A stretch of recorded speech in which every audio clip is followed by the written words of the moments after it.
Hello everyone! Welcome to another Let's Play of King's Quest VI. My name is Anna Mardal. When we last left off, we had traveled to some of the islands and picked up some things, kind of gotten a preliminary taste of this kingdom that we're moving about in. It seems very magical, very silly in some points, dangerous in others. And then we came back to the Isle of the Crown, and we turned in some of our stuff. We turned in a pearl to get our ring back, the one that says that we're Alexander of Daventry. And we also got a flute. We turned in the Tin Nightingale and got a flute. We previously befriended this little nightingale in the tree. And Jalo had told us that Cassima has a pet nightingale. This is kind of a long shot, but if this is Cassima's nightingale, maybe she might take our ring back to Cassima.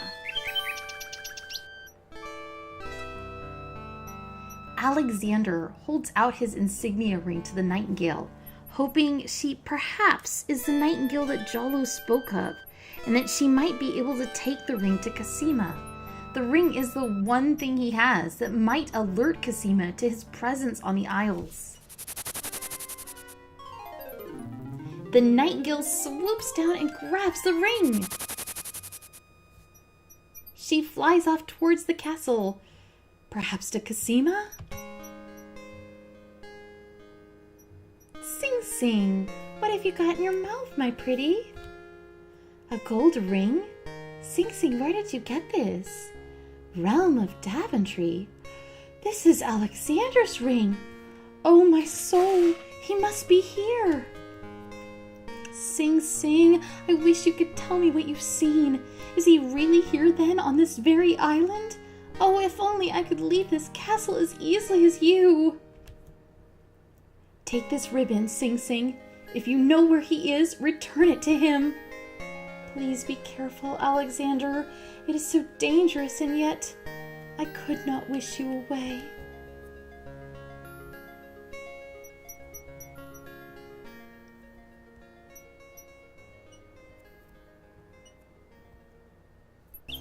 The little bird makes a delivery. The nightingale has dropped a bit of red velvet on the ground. It's a red velvet hair ribbon. Could it be? Could it possibly belong to Cassima? Or am I merely wishing it were so? The lady's hair ribbon is made of finest red velvet. A long strand of black hair is caught in the ribbon. And we can actually separate. Alexander examines the red ribbon and finds a strand of long black hair.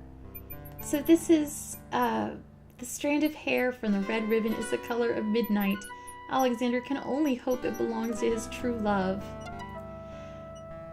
We have a poem here that's a love poem that stood out to us. Alexander reads the love poem. What was it when I looked at you? What power has chained me through and through, and binds my heart with links so tight I cannot live without the sight of you? What nameless thing has captured me and made me powerless to flee? What thing is it without a name that brings my mind ever back the same to thee? The name of love cannot apply. Its commonness does not descry the haunted, hunted, painful cry that my heart makes for you. So, what if we sent that?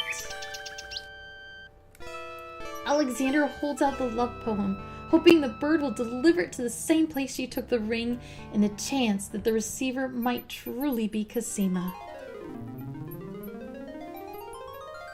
The nightingale swoops down, grabs the love poem, and takes it to the castle.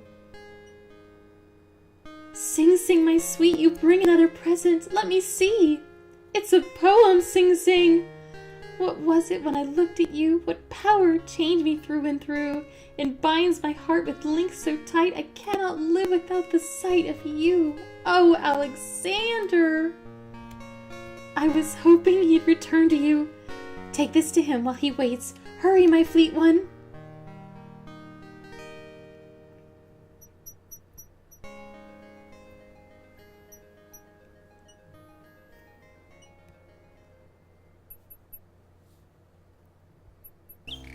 The little bird makes a delivery. It's a note. Dearest Alexander, I cannot believe you are here, my friend. Please, please be careful. Abdul isn't about to let anyone interfere with his plans.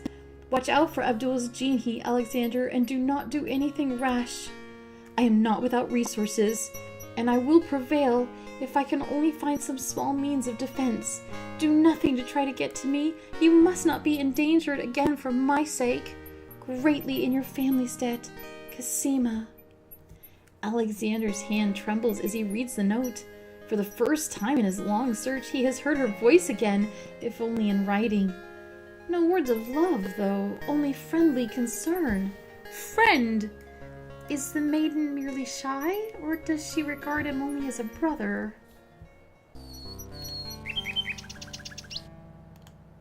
Hello, Nightingale. What can you tell me of my beloved? The nightingale sings sweetly, as if she had understood Alexander's request and was singing of her mistress. That's sweet. Let's go talk to Jolo. I do not know if we get a different conversation with him now that we've made contact with Cosima. Jolo, how fare you, and what news have you from the castle? Actually, that makes sense if it doesn't change the dialogue, because Alexander is worried that she only thinks of him as a friend. And in this conversation with Jolo, he's worried that she may have fallen for the vizier's words of love. So those two things would work together. It wouldn't be out of character for him to fail to say, wait a second, I brought this letter in which she swears her undying love to me. So that was actually well done and thought through carefully. So I do think that the conversation is the same, but we'll run through it. I've heard rumors of the wedding, but I didn't want to believe it. Tell me about the Vizier Jolo. Now there's a dangerous subject. His name is Abdul al-Hazarad. He came to the kingdom 15 years ago. The king was fascinated by his knowledge and fine-sounding ideas. He's had his eye on Cosima ever since she was a young girl, and she is the only thing between him and the throne. Do you think he means to harm her? I don't know. I think he'd rather keep her as a wife, but whatever his plans for the princess, he will use her to his best advantage. That's his way. Perhaps he has charmed her. Perhaps she cares for him now. She has always had instinctively... I always say it wrong. She has always instinctively distrusted him. Cosima has a good head on her shoulders. I'd be surprised if she's truly fallen for his words of love. So it is the exact same conversation, which is nice because it means it doesn't matter which order you do those things in. So we already saw the bulk of that already. We already saw all of it already. Still, you'd think we would tell him that we've made contact. Ah, well.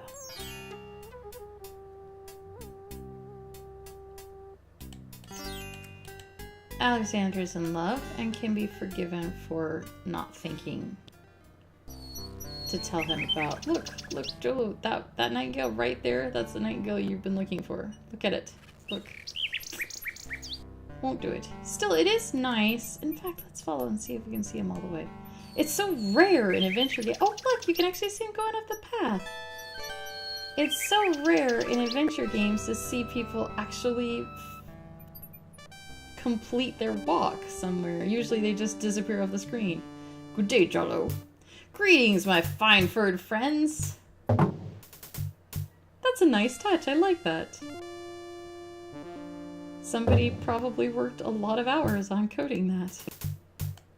But it's a nice touch. It has it makes the place feel real, and I like that. However, we do not have time to sit here admiring the coating. We have islands to visit. I am reminded that I forgot to pick up something on the island of Beast,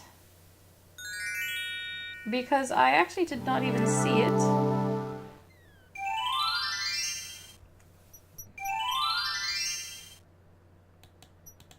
And I am hoping that we will see it now.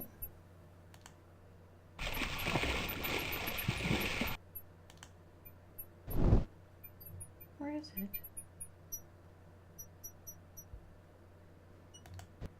Is it by the beach?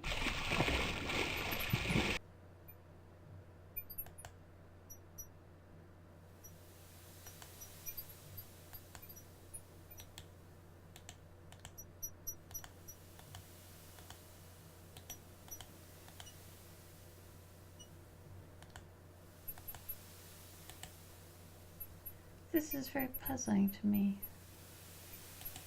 There is supposed to be a creature on this screen.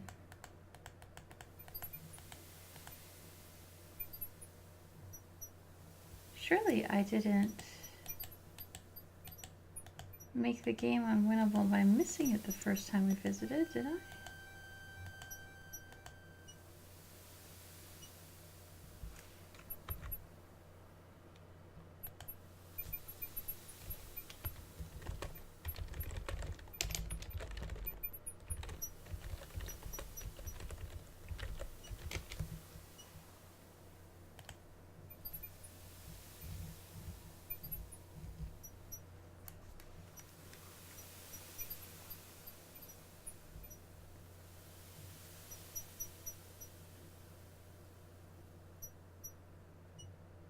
This is very puzzling to me. He's supposed to be right here.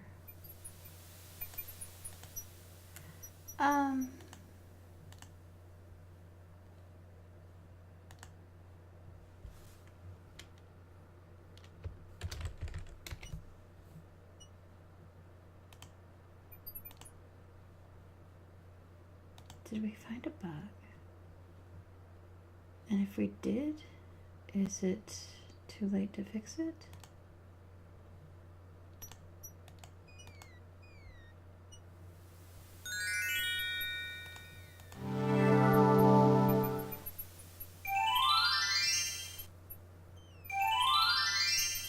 It's supposed to be right here.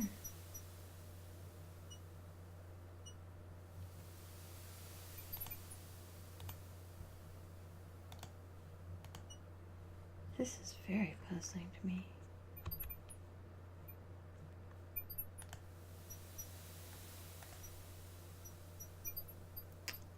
GOG Forum. I'm having a strange problem with King's Quest VI when I go to the Island of Beast. The dangling participle should be hanging from the branch of a tree in the very first screen of the island, but he's not there.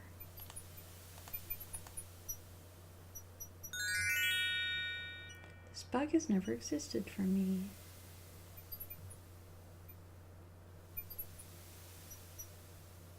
Edit. Never mind, got help from elsewhere. Did all the other triggers but forgot about the book on the counter.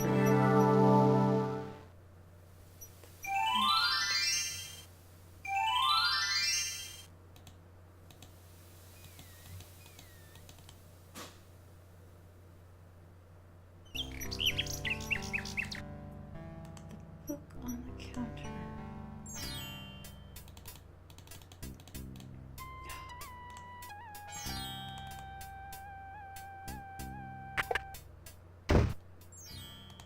Do you see something on the counter?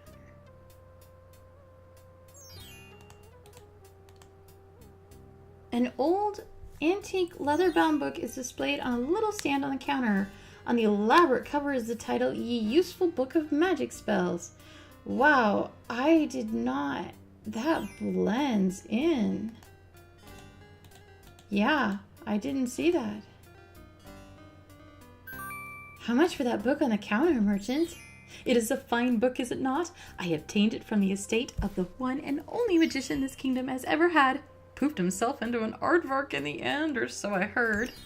I never found the spells all that useful myself, but then I lead a boring life. I'll tell you what, if you can find another rare book, something a bit more marketable, I might be willing to exchange the spell book for it. That explains why... Okay, that explains a lot of things. Okay. Let us go back to the beach. The beach. The beach. Here we go.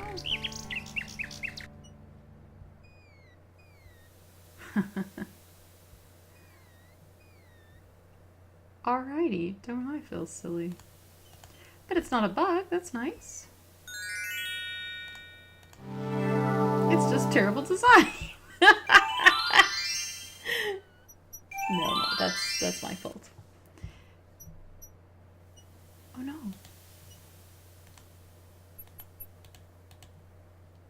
Okay. There's one other thing to try first.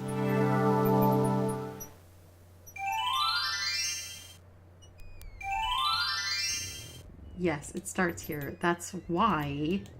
Okay, I thought you could talk to the bookworm. Because Graham's supposed to ask him for a rare book, but Alexander was supposed to ask for a rare book, but Alexander wouldn't think to ask him for a rare book if Ali hadn't told us we need a rare book in order to buy the spell book. Haha!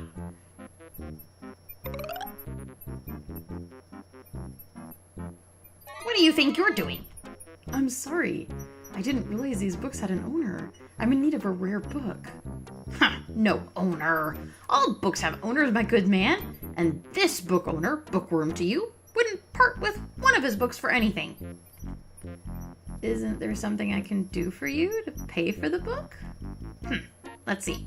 Do you have an itinerant clause? No clauses, I'm afraid. As an exception, you always should. Oh! Don't mind oxymoron and diphthong. They're fairly limited grammatical principles, you know. Let's see. A marsh pig that does taxes? No, I'm afraid not. A dangling participle? I'm fresh out. A purple fiddle whacker? No, I don't think so. Sorry. An idiosyncrasy, perhaps? Afraid not. Then what good are you? We have this book. Would you like this book? No, there's no reason to use that. Well, we won't give him Cosima's letter. So, come on. There we go. Now, for no reason whatsoever, we will go to the Isle of Beast. That explains why. Because when we got here, I wanted to talk to him, and I was so confused why I couldn't. There he is, little baby. There's an odd little creature dangling from that tree branch. Hello, friend. Aren't you an odd-looking little fellow? Am not. Odd-looking you are. Oh, I'm sorry. I didn't realize you could speak. Speak not? Funny is. Speech I am and nothing but. You speak strangely, friend. Strange my speech is not. Eloquence I speak with. But who are you and why are you here? Away I fly, my home from. Lost I am therefore. As my name to. Can you guess not? It's what I do this branch with, and the way I speak of. So, this is a little bit too clever, even for most adventure video games. A participle is a word formed from a verb, i.e., like going, gone, being, been, and used as an adjective, i.e., working woman, burned toast, or a noun, good breeding. In English, participles are also used to make compound verb forms, is going, has been. A dangling participle is when a participle is in the sentence that does not modify a noun or pronoun in that sentence. Often, a dangling participle will occur at the beginning of a sentence, so that the sentence begins with a participle phrase, but then the subject of the sentence is not what that phrase is about. So the examples in this example I googled is... So here's an example of a dangling participle. Speeding through the tunnel, the station came into view. Well, that's not quite right, because the station was not speeding through the tunnel. Speeding through the tunnel, the station came into view, it doesn't make any sense. So you would say, speeding through the tunnel, the train approached the station. The train is the one speeding through the tunnel. Next example, broken into pieces, I swept up the glass. Well, that doesn't make sense unless the person speaking was broken, either metaphorically or physically, but probably it means that the glass was broken into pieces. So, I swept up the cup, now broken into pieces. Or you could say, broken into pieces, the former glass now littered the kitchen floor. So basically a dangling participle is when you have a participle that hasn't been properly applied to the thing it needs to be applied to. He is speaking in participles and dangling from a branch, so you're supposed to put together from all that he is a dangling participle. Never in a million years as a kid would I have gotten that. Like I said, it's a bit too clever.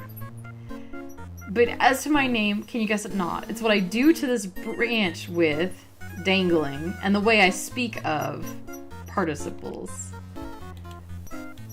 If you try to take him, won't you come down? Come down, why for? No, I do not. But we have this string of letters.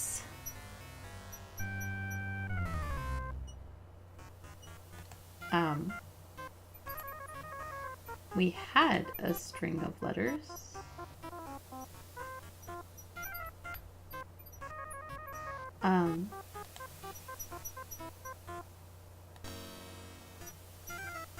What happened to the wherefore and what for, and there was a thing that said where.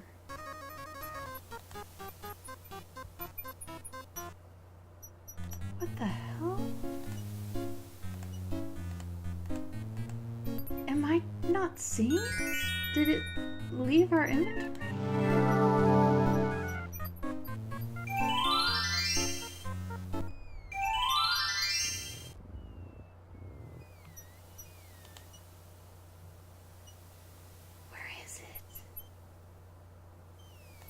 Oh my gosh, there's 2 pages. You guys, I thought I was losing my mind. I was like, I know we picked it up out of the sea. Oh my god. I seriously thought I was just losing it. There's a 2nd page. Alexander is carrying a sentence. This is, where are you going? So we're gonna give it to him. Alexander holds the sentence out to the creature. This sentence seems in need of an ending. Perhaps you could finish it? Where are you going? Where are you going? Know what I do? Where are you going to? Like you I do. Go I with you.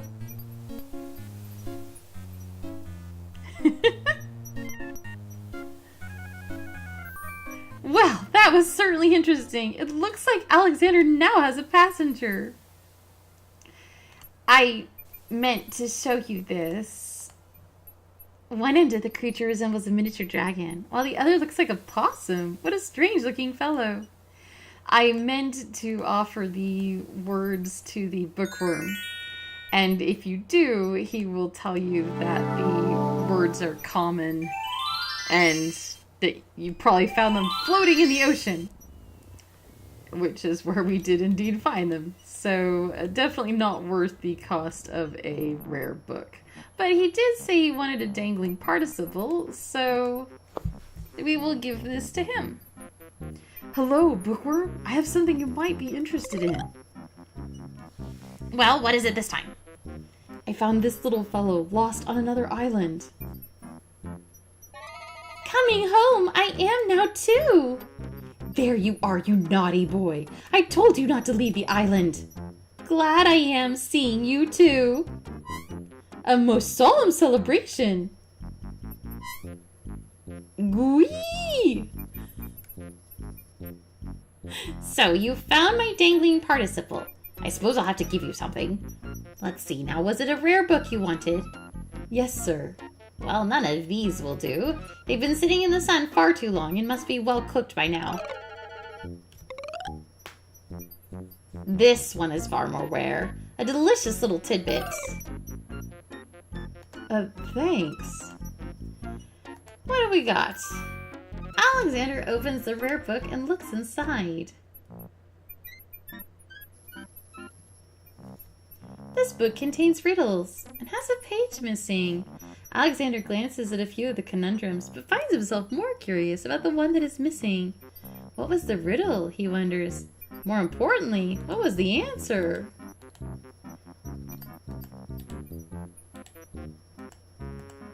I don't think there's anything we can do. Okay.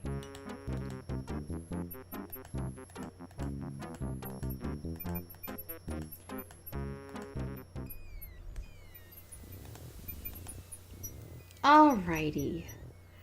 Phew. Well, that was... Oh.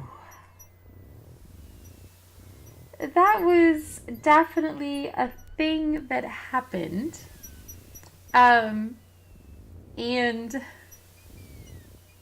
I really was afraid, like I said, that I was losing something. Let us go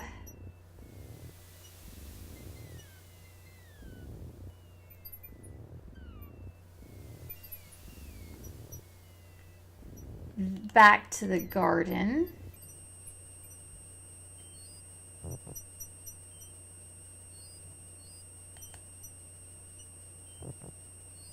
I wonder if we can take one of these milk bottles. Alexander takes a bottle from the milkweed bush. Apparently, the dogwood tree doesn't like Alexander standing that close. It talks? Does it talk? My dear tree, is it true that your bark is worse than your bite? Okay.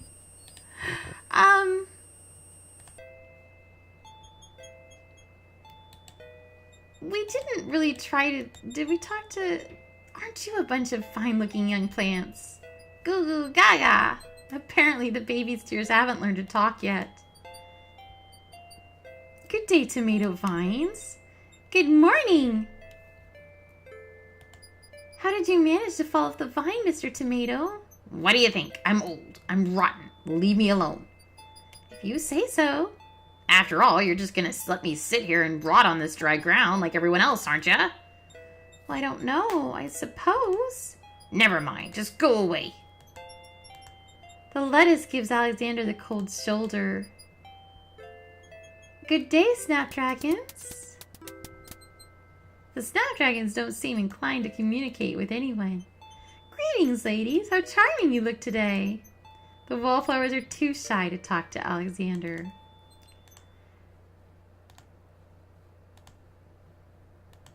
Another puzzle that I didn't immediately get as a kid is, well, this is a garden full of puns, baby tears, snapdragons. Wallflower is often used to describe someone who's very shy and not taking part in festivities like a dance. They're hanging back against the wall. They're growing along the wall like a wallflower. The flute might make the wallflowers feel like they were at a dance. May I have this dance? Oh my, tee.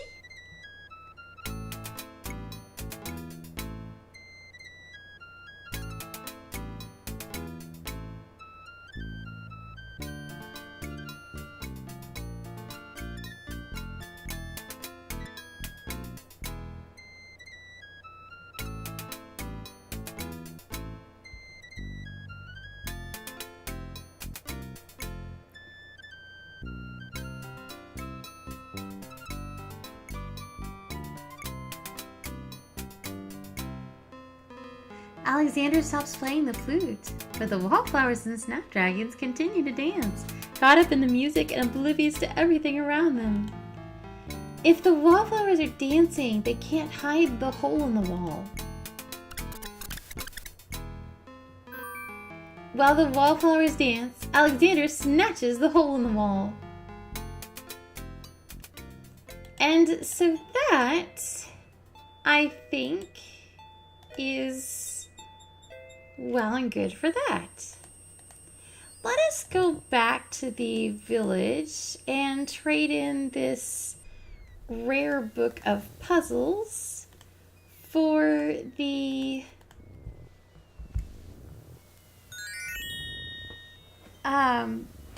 magic book.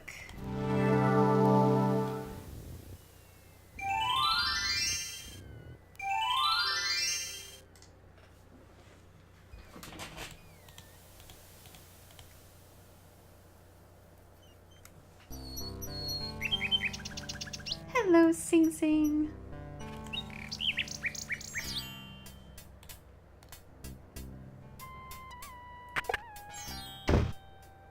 Hello, I will be right up. Now, what can I do for you? I think, and it's actually, so King's Quest games are kind of legendarily hard in terms of trying to figure out the logic and what to pick up and do. You can, but they at least did try with King's Quest 6 to make things a little bit easier in terms of not easy difficulty, but in terms of not needing to buy a guide. And here's a good example. I think I paused, not realizing that I was getting this picture, but now I'm staying on it so we can see it. I think he's actually turning the pages on that book. So if you didn't see it before, maybe you could see it now. Oh no, actually he's just wiping down the counter, so never mind. But the act of wiping down the counter, I think, did draw some attention to the fact that, oh, there's something there. And one of the things that he will do is, we caught him over here when we walked in, tidying up. I think if you don't read the poetry book yourself and get the love letter that way, I think he'll actually be messing with those shelves and a piece of paper will fall out and he'll say something about, drat, or something like that, and you can go pick it up. So it's a nice little touch that, because you might not necessarily start clicking on all of these shelves, so he kind of does it for you, and that's a nice touch. So let's give him... I was about to do it again. Where's the book? Where's the book? Second page. I found this rare book, and I thought of your offer.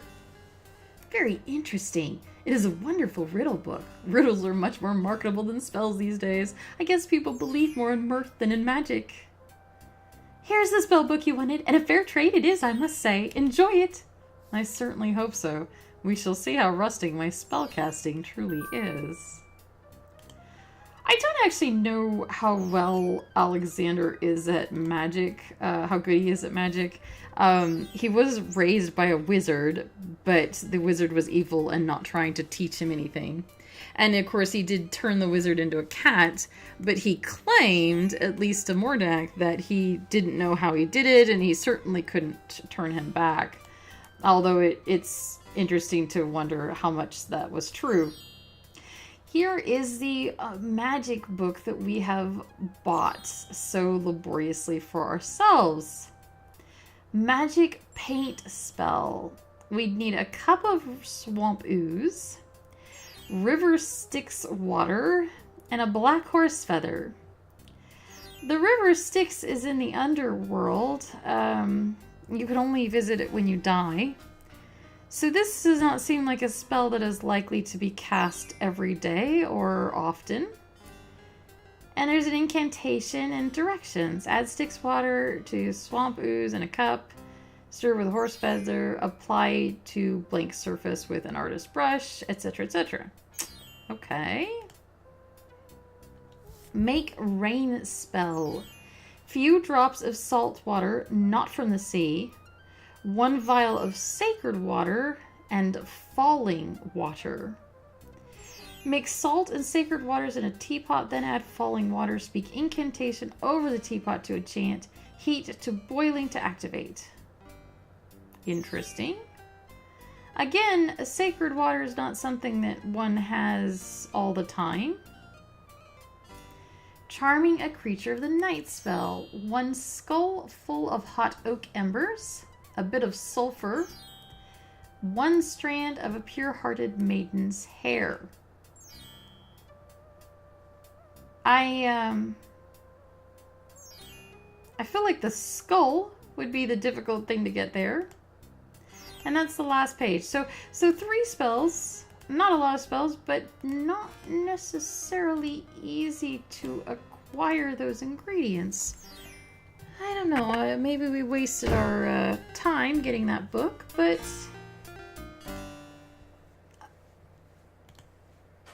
what else are we going to do with our time right now?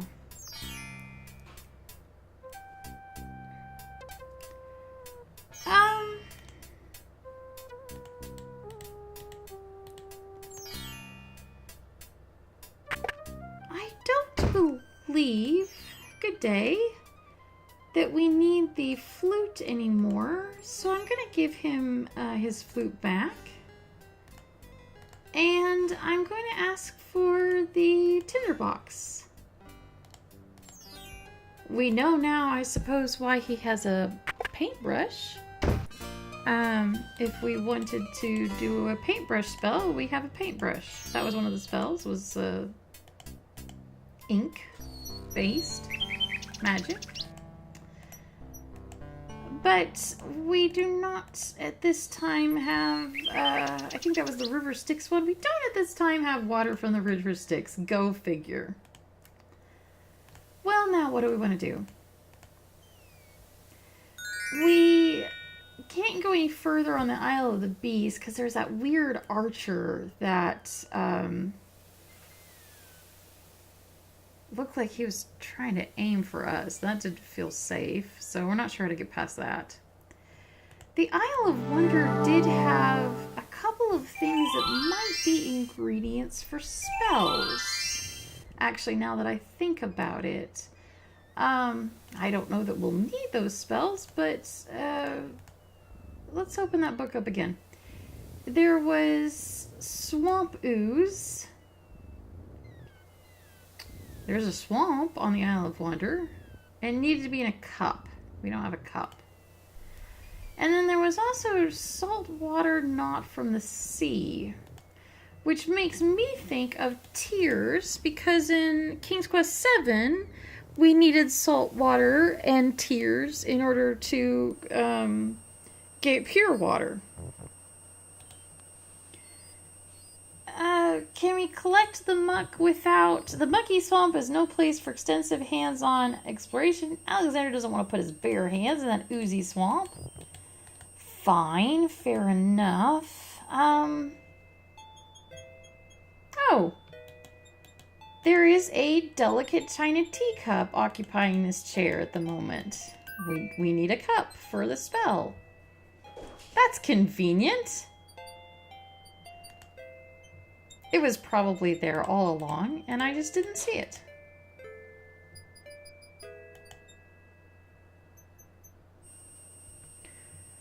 So, we'll go ahead and dip the cup in the swamp. What do you think you're doing? You startled me. I was just getting some swamp ooze. Well, you certainly won't get it there. That's not swamp ooze, that's swamp slime. He's right, you know, but he could be a little nicer about it. He's not a very pleasant stick in the mud. Nobody asked you. Be quiet. Oh, the trials of being a mere bump on a log.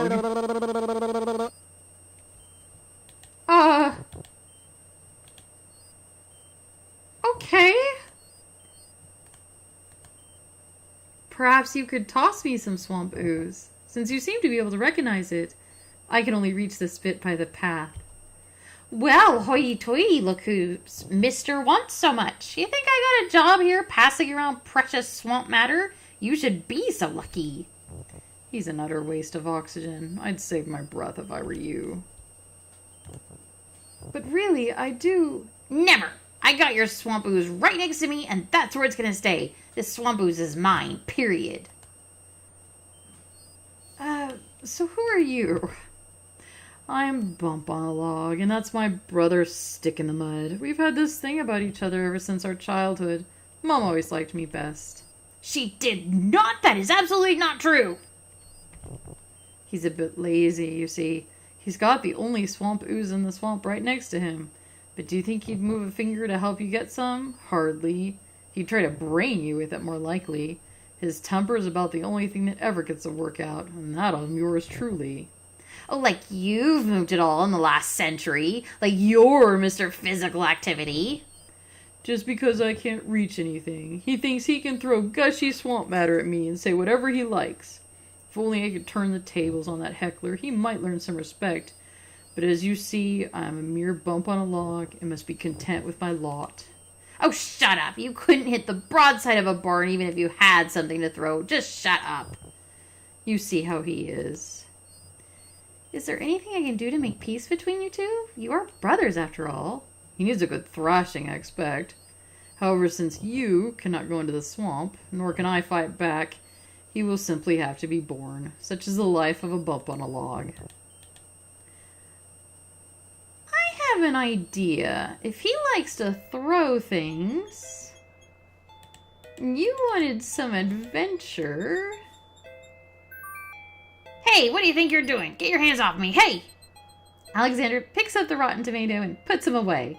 One never knows when one will need a rotten tomato. The old rotten tomato gives Alexander a mean look and grumbles sourly. Hands off, you!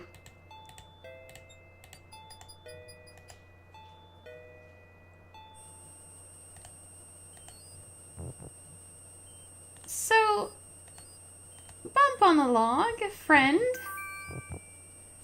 I thought this might come in handy. The next time your brother starts picking on you. Aha! Finally, old bump on the log's not so defenseless, is he? Hey, what you doing there? Watch the pulp, would ya? Now, Bumpy, remember all I've given you? The only thing you've ever given me is mud. Take this. No, not into the swamp!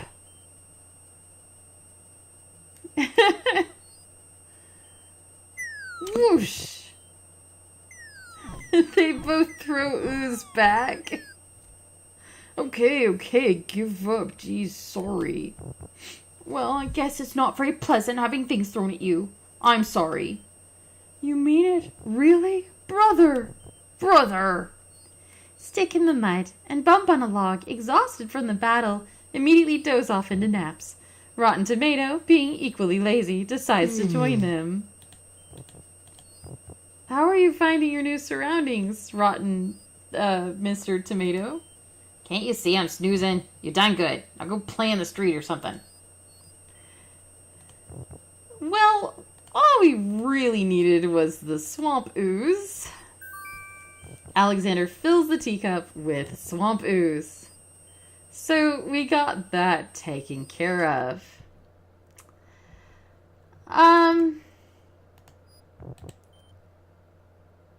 Yay.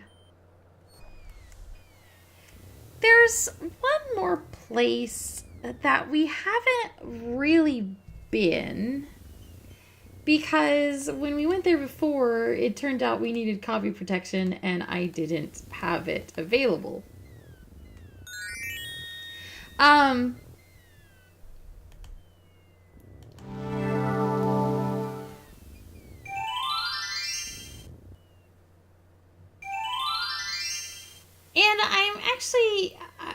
actually go ahead and read it to you. Hold on just one second. So I'm going to go ahead and read the instruction booklet that comes with the game. And there's actually a lot of reading. But I think it's kind of cool to see and hear and know. And I think it will take up the rest of this video. So if you don't want to hear a bunch of reading, you can just skip to the end of this video and go to the next video in the series, and we'll pick that up for the actual action. But this is the sort of stuff that used to come in boxes. It was usually very fun to read. I always looked forward to the reading the booklet as much as the actual game. The land of the Green Isles is an ancient kingdom ruled by a royal family designated simply as the Crown. Its location, so far from the rest of the known world, combined with the dangers of the surrounding sea, have effectively isolated it from the influence of other lands. This small kingdom might as well exist on a distant star as on the other side of an inhospitable sea. Because of this isolation, the citizens of the kingdom have a unique culture and a quaint naivety. If one asks about the history of the land, they are eager to speak. Yet of true answers, little can be found. They can recite the names of the holders of the crown spanning back hundreds of years, can speak of each dwelling's origin, of practically every citizen's lineage. Yet when I asked how the kingdom began, bewilderness is the response. The kingdom has always been, they say. There has always been a royal family. It is as if this place has existed, unaltered, since the dawn of time. But there is some basis for a different picture, that these islands have actually held a succession of kingdoms, each bleeding into the next, new civilizations building on ruins scarcely cold. I base this opinion on the traces and legends of an ancient civilization to be found on one of the islands, but more of that later. The kingdom as it stands today has remained relatively unchanged for hundreds of years. 4 islands make up the bulk of the land. The Isle of the Crown is the center of the kingdom. There on a magnificent rise stands the Castle of the Crown, the seat of the royal family. I'm going to point at the... and the heart of the land.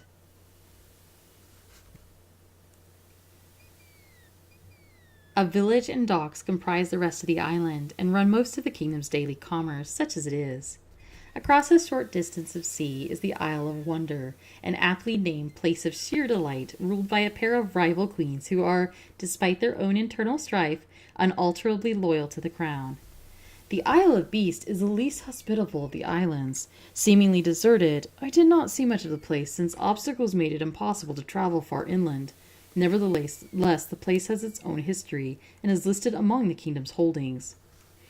The 4th isle is the Isle of the Sacred Mountain, so called for the soaring peak which rises from the base of the island into the clouds, and around which that community, both literally and philosophically, is built. The Isle of the Sacred Mountain has its own rulers, who are also subservient to the crown. A more dissimilar set of cultures can scarce be imagined than those on these 4 islands, yet they seem to exist in harmony and function as a whole. Their uniting factor is the crown, which maintains loyalty both by means of its undisputed heritage as the seat of all government and by the grace of its goodly royal family. Peace has reigned for centuries in this idyllic kingdom and seems likely to continue. That is, as long as the land remains hidden from the evil that we know exists in the world. Though I am a stranger here, I hope not to influence the place overly much. Who would wish to change such a paradise? Isle of the Crown. Of the 4 islands, the Isle of the Crown is the one which will seem the most conventional to travelers from distant lands. It is largely inhabited by members of the human race, men and women of pleasant disposition and generous hospitality. As stated earlier, the Isle of the Crown is comprised of the Castle of the Crown, a quaint village, and docks from which travel among the islands is commenced. The village on the Isle of the Crown is a small one. Its stucco walls gleam in the hot sun, its dirt paths are clean and well maintained, and its vegetation is lush. The shop merchants are friendly and seem to delight in unusual trades. Though little of mine survived the shipwreck, the few trinkets I had on my person or managed to salvage from the shore were deemed unusual enough in that distant realm to obtain a few necessities. I also found the villagers eager to share what they had in return for honest work, so I have survived quite comfortably here. Village life is one of cheerful routine. The villagers rise at first light to do their chores before the tropical sun reaches its peak. Then a light midday meal is served. The bulk of the afternoon is reserved for indoor activities, readings and scholastics, for the younger population, and naps for the elders. Everyone seems to prize this quiet time. When the sun goes down, communal activities are frequent. If there are no weddings or other festivities, and I must admit that I'm quite fond of these local celebrations, the families often gather informally for a plain but plentiful supper, music, and conversation. Though most families are modest, none are in want. Servants are used in the more affluent households, but most of the citizens cheerfully rely on their own strong hands for the work of daily life. What serving class exists is generally well treated, though even in this gentle civilization I did notice a few exceptions. Beyond the village lie the docks, a place of bustle and excitement. Even the humblest city of the Isle of the Crown frequently enjoys visiting the other islands in the kingdom.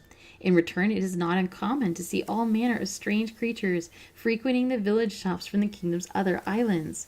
All travel between the islands is focused at the docks, and indeed at a single vessel. That vessel is simply called the ferry, and it is a pleasant enough little ship, well maintained as befits its value to the kingdom. The ferryman is a jolly fellow, patient even with the youngest of his passengers. His young son helps maintain the vessel and keep her in ship shape. The story of the ferry is an interesting one, particularly if you recall the fate of my own ship. The islands, it seems, have always been surrounded by terrible eddies and currents that make seagoing nearly impossible. The family that runs the ferries has done so for generations, each father passing on to his son the secret of the tricky navigation. Many believe that the ferryman's family line has an uncanny instinct for the sea around the isles. It is said that they sail by the blood in their veins. One thing is certain, I would not venture to sail a ship in these waters, so whatever the secrets of the ferryman's family, thank the stars for it.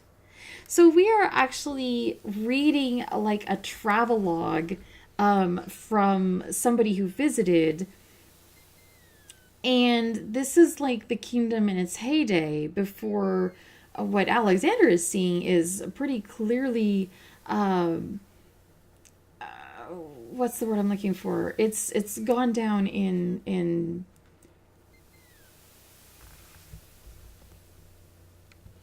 it's languishing. Things are going very poorly. I'm not finding the right word I want.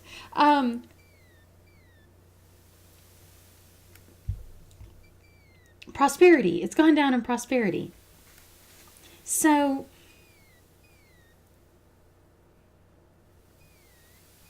the ferryman did say that the islands used to all be very friendly and happy with each other. And this travelogue is reinforcing that visitors from the islands used to be seen in the village all the time. And now that's all stopped, and you don't see that anymore. There's strife between the islands. So that's very strange and alarming.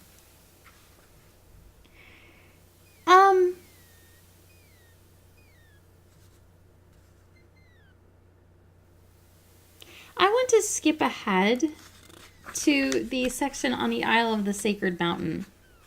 I had planned to read this whole thing to you, and I suppose I still may in other videos, but it takes longer to read than I guessed it would. The Isle of the Sacred Mountain, which is where we are here, on first impression, appears to be nothing but a great wall of cliffs rising to the sky, with no apparent means of scaling it. The visitors is soon met, however, by a pair of greeters of the Winged Ones race. The Winged Ones are the inhabitants of the Isle of the Sacred Mountain. Towering to a height of 6 to 7 feet, the Winged Ones are by far the most impressive creatures I have ever seen. Each one of them, male and female alike, is surpassingly beautiful. Their bodies are muscled and athletic and gleaming with health. From their broad backs, mighty wings emerge, like secondary limbs, strong and webbed, and covered with large white feathers. And when they spread those massive wings, oh, it is as if the sun itself is eclipsed. Two of these creatures, the greeters, meet visitors at the base of the cliffs, and so I was met. Gently they took my arms and flew me upward. Has there been a man who has not dreamed of flying? Are we all not Icarus in our heart of hearts? Imagine then the thrill of that flight and the glory of the beings who rule the very air above us. But as the old saw warns, beauty is only skin deep. I was flown to the Winged One's city, a strange and haunting place whose architecture combines the two overriding elements of this culture, aviation and the classical. The city seems built to exclude those poor creatures whose lot it is to crawl like insects upon the ground, for each edifice towers into the sky with no connection to the next or to the ground itself, save by flight. Thus completely dependent on the greeters to travel about the city or even leave, the visitor is humbled and loath to do much exploration. This appeared to me to be rather the intention, for the culture of the Winged Ones is a private one. On the Isle of Wonder, I always felt welcome, despite the sometimes gruff nature of the inhabitants. They had a certain simplicity and honesty about them. By contrast, although my reception with the Winged Ones was on the surface extremely polite, the formal words of welcome did not ring true. I sensed, in the eyes of that beauteous race, a disdain of common humanity, a haughtiness that made them suddenly lose some of their golden perfection in the eyes of this humble observer. Despite this innate sense of superiority, the Winged Ones are a valuable member to the kingdom and provide many important skills. Incredibly intelligent, the Winged Ones are master logicians and magicians, precise architects and planners. They disdain magic and the daintier arts, being far too logical for such goings-on. Even the palace of the Winged One's city has a sparseness, a sense of functionality that denotes their contempt for artistic ornamentation. The Winged One's culture is an old one, and they make frequent references to the Ancient Ones, their forefathers, whose ruins and great works still abound on the island. The Isle of the Sacred Mountain is ruled by a lord and lady, who exist as monarchs on their own island, but owe allegiance to the common crown. The name of the island derives from a lone peak which soars into the clouds beyond the city. There in a cave dwells the sacred oracle, the philosophical head of the community.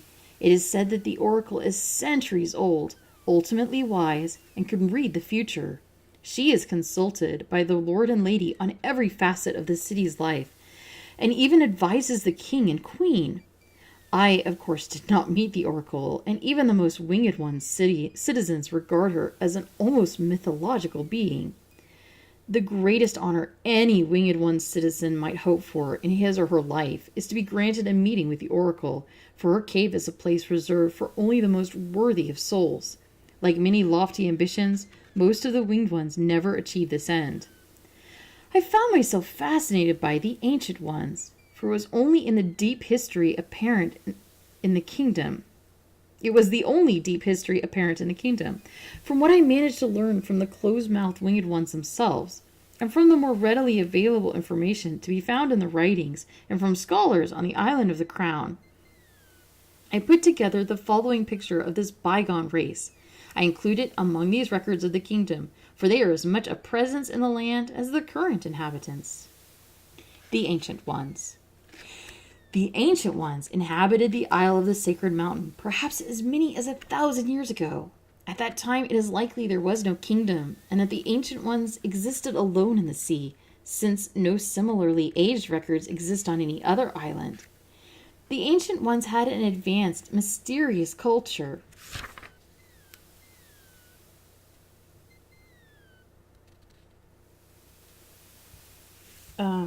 Hang on just a second.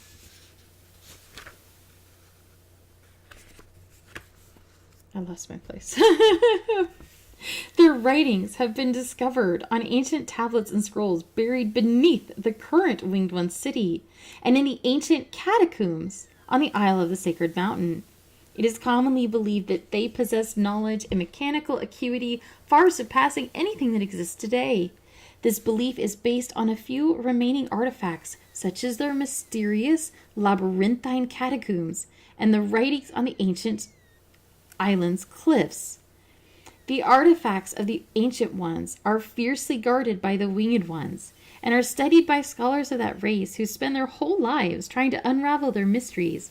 What is known about them is derived from these delicate and treasured written records. The ancient ones were believers in the power of language. They were fond of saying, "A master of languages will soar." This presumably refers to intellectual heights rather than physical ones, but who can say? It is also known that they were great lovers of symbols and had a complex theology which seemed to worship all things aerial, though only fragments of their belief system are understood today. The ancient ones gave meaning to every creature, every color, every element and mineral. In addition, they studied the emotional states of every being. Every emotion, like every creature, color, and element, ranked high or low on their theological scale, the lowest being base or primitive, and the highest being pure. At the top of the scale were the sacred four: the emotion tranquility, the color azure, the creature caterpillar, and the element air. The color azure and the element air are obvious allusions to the sky. Similarly, tranquility is reminiscent of the heavens above. The caterpillar is the one surprise. In their reasoning, however, it makes perfect sense. After all, there are birds aplenty in the skies, but what glory is it to fly when one is born with wings? Is it not more glorious still to be born to crawl upon the ground and build one's own wings? It is a matter of much debate whether or not the ancient ones themselves possess the power of flight.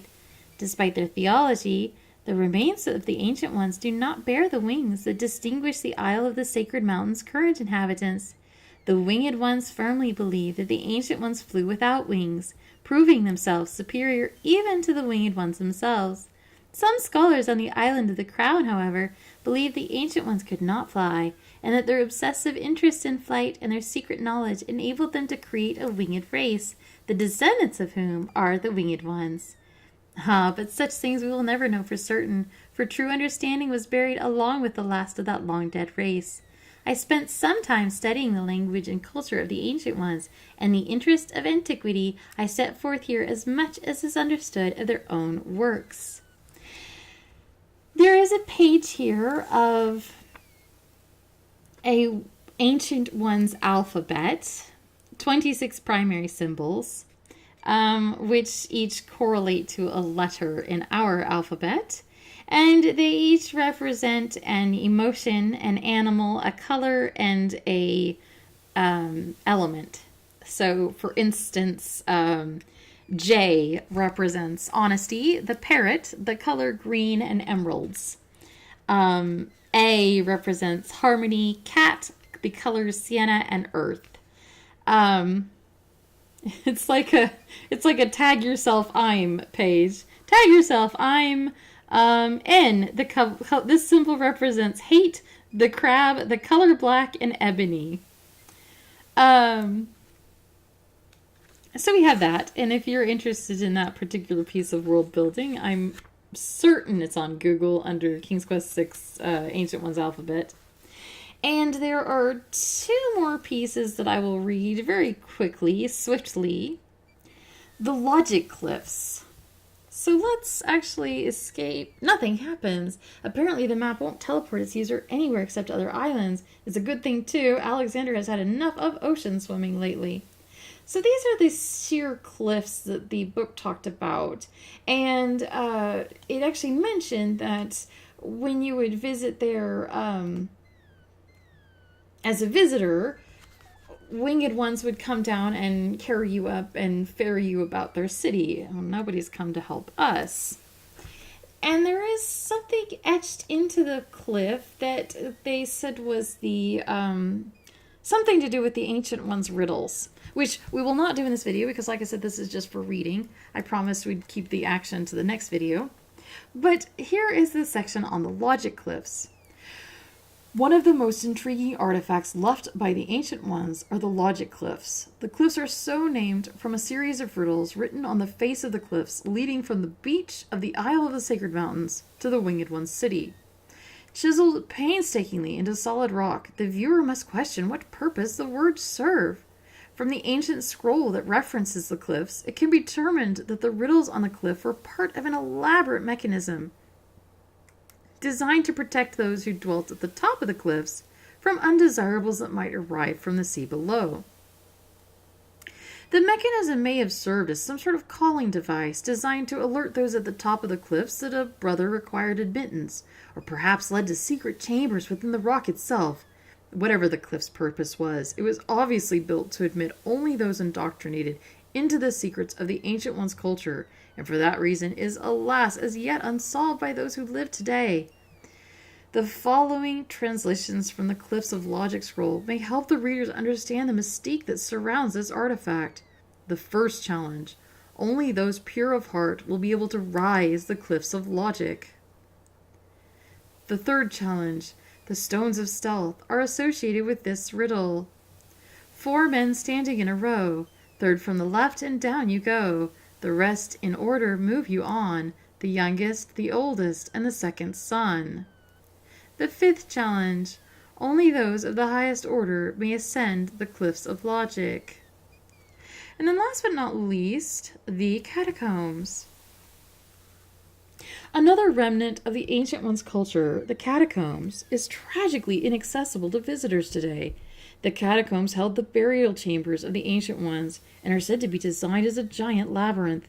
To protect their tombs from looters, the Ancient Ones built death traps into the catacombs and filled it with dead-end paths, maze-like corridors, and rooms where secret knowledge is needed to pass. The Winged Ones were close to mastering the secrets of the catacombs some years ago, when a Minotaur, taking an instant liking to the dark, funereal place, decided to take up residence. At first the kingdom attempted to regain the hostage artifact, but between the dangers of the catacombs itself and the Minotaur's stealth and treachery, the losses became too grave to continue the struggle, and the Minotaur was left to his prize.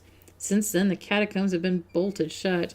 It is one of the greatest sorrows of the kingdom that each year the Minotaur demands, and must be given, the living sacrifice of his choice, lest he emerge from the catacombs and attack the city. The catacombs are illustrative of the Ancient One's obsessive interest in death. It seems to be in the air in this part of the world, for the modern-day Green Islanders also have elaborate death traditions, as I will describe later. The catacombs were obviously a place of high reverence for the Ancient Ones, as the message on an ancient tablet that once adorned the doors to the catacombs shows. 3 roses laid upon the bower, a scythe for he who cuts the flower, a crown, a dove, most noble race, thy bones make sacred this dread place. So concludes my records on the land of the Green Isles. I have been well treated here and become rich in friends, in knowledge, and in countless other blessings. Though I have found my spirit forlorn at times with my inability to travel on, I must admit that my feet have itched less here than anywhere else in the wide world. Still, on occasion, I find my mind roving back to the green hills of Daventry.